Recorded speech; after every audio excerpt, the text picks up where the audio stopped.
いや、どうもどうも。週末 YouTube でのんびり動画でも見てるかい？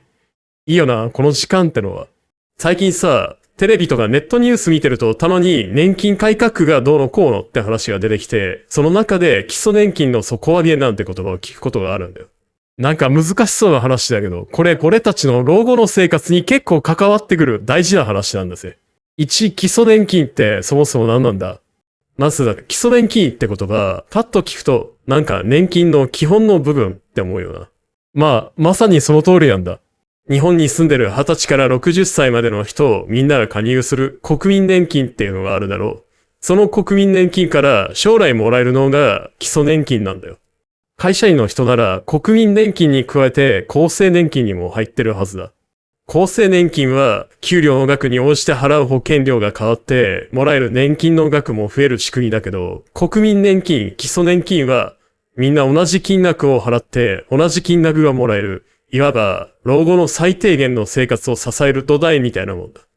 だからたとえ会社を辞めて自営業になったり専業主婦になったりしても、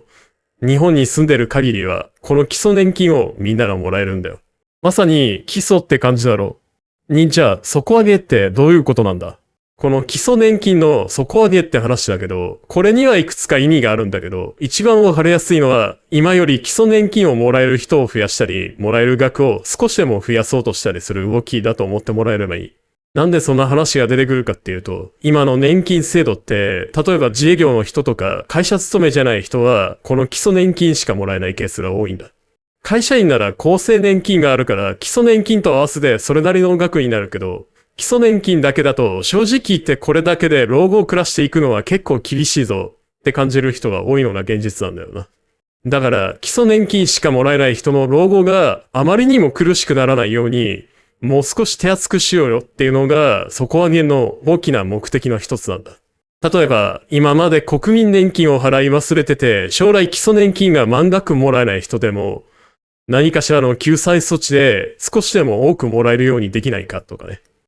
底上げすると俺たちの生活はどうなる？もし基礎年金が底上げされると当然俺たちの老後の生活には良い影響があるはずだ。安心感が増す。特に基礎年金に頼ることになる人にとっては将来への不安が少しでも減るだろうな。貧困対策、年金が少ないことで老後に貧困に陥る人が減るっていう社会全体のメリットもあるわけだ。ただな、当然ながら、年金ってのは、俺たちが納めた保険料で成り立ってるわけだから、底上げするってことは、その保険、どこからかお金を持ってこなくちゃならない。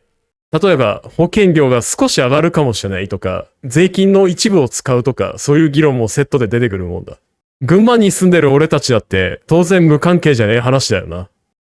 まとめ。そんなわけで、基礎年金の底上げってのは、老後の生活を支える土台となる基礎年金を、もっと多くの人が今より少しでも手厚くもらえるようにしようっていう話ってことだな。少子高齢化が進む中で年金制度をどうやって維持していくかってのは国にとっても大きな課題だし、俺たち一人一人にとっても無視できない話だよ。もしニュースでこの言葉を耳にしたら、